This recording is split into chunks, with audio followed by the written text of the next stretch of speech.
Happy fall. Today we are going to be talking about what to plant in the north in the month of October. So this is going to cover around USDA hardiness zones 3 all the way down to about 7A. This is for us who get pretty cold winters. So let's get to the list. I hate to disappoint, but this is going to be more of a check-off to-do list for the month of October with a few options if you're using wintertime protection.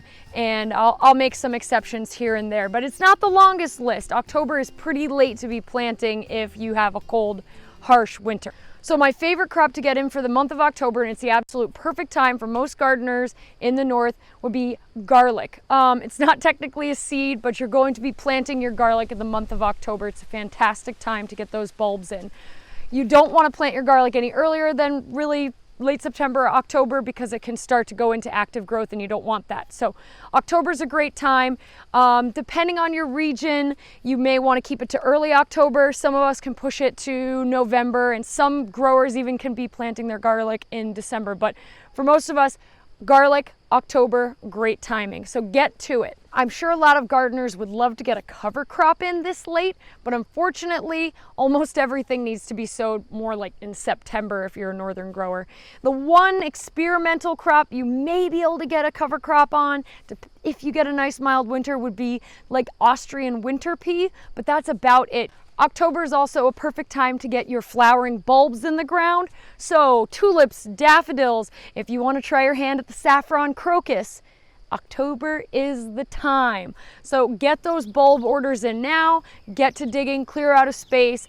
You can really dream up a beautiful Holland-inspired tulip field if you'd like. This is the time to get them in. One of my all-time favorite flowers is poppies, and poppy seeds can either be sown in fall or they can be sown through winter or early spring. So you can sow your poppy seeds right in place of where you want them to come up the next season. You just want to sow them very finely and cover them with just the finest covering. They do need light to germinate, but you also don't want them to get washed away over the winter. So a nice protected spot where you want them to come up in the spring. That is an option, especially for you in the zone 6 and 7. That's a great zone to start your poppies in the fall. Additionally, if you are somewhere that gets a really reliable blanket of snow, so that could be northern New England or areas of the Midwest, the upper Midwest, where you get a reliable blanket of snow that kind of covers for a long period of the winter and buffers from the more extreme temperature fluctuations, then you could also get your poppy seeds in because they're going to be relatively protected over the winter. Now for the seed crops. There isn't too much that we can get in the month of October because of day length. You may be saying, well, my winter isn't that harsh. I'm in a zone 7. I have a pretty mild winter. I should be able to get some things in. But what you really need to look at is your day length. Even if you're using a high tunnel or a greenhouse, without supplemental lighting, if your days get shorter than 10 hours a day, which will happen in the northern zones, your plants are going to stop active growth.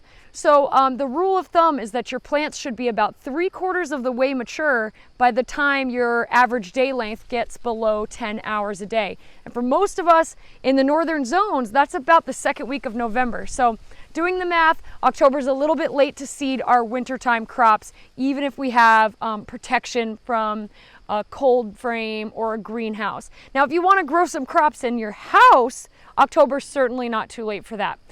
So if you do want to squeeze something into your greenhouse or into your cold frame, there are a few crops that you may have luck with, depending on what part of the north you're in. If you're super far north, it's not going to happen. But if you're pushing it and you're in the southern part, like in the zone 7, you can still plant mizuna, you can sow tatsoi, you could sow some spinach, and you may be able to sow some kale. But that's not a guarantee. I can't make that promise. But if you were in one of the warmer zones, you may get enough active growth time and buffer your weather enough to get that seed crop in and get a nice little harvest over the winter if you protect. If you're just trying to have a few house plants, maybe some edible house plants, and you want to sow some seeds for the month of October, you do have some options, because I doubt that you keep your house below 45 degrees. I hope not. That would be really, really chilly. So things like mint, you could grow basil, lettuce, greens. You could grow a little tray of microgreens, or sprouts, those can all be sown in October, and you're not going to have a problem with that because you're going to put them in your sunniest window. You may even spring for some supplemental lighting. Some folks already have grow lights because they like to start their seeds early in the spring, so you may just flip those lights on to increase the day length and get your indoor plants going.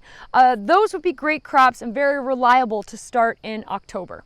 Now, many gardeners aren't going to plant in the month of October. However, they're going to work to put their garden to bed and to plan for next spring. So what you may do, and the jury's really out on this one, some people are going to pull all of their plants, their dead plants, out of the garden, rake the garden clean, and put down a layer of mulch. It might be leaf mulch, it could be compost. I like to put seaweed on my garden because I live near the ocean. Those are all ways to put your garden to bed. Or you can actually leave the plants over the winter. A lot of people like to do that because birds will eat those plants. It could be a habitat for animals. It's really up to your preference.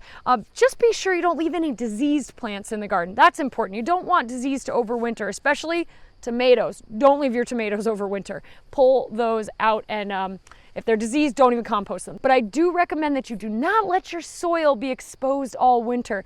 Be sure to get a cover on that soil, whether it be a cover of leaf mulch, compost. I like to put seaweed on the bed because I live near the ocean. Whatever you can get to cover so that you don't lose it to wind and erosion. It's much better to protect that beautiful garden soil with a nice protective layer of mulch. So there you have it. Get your potted plants in for the winter. Anything cold sensitive needs to come inside before it gets frosted. Put a nice layer of mulch down, and if you're feeling ambitious, get some seeds started, and we will see you in the spring.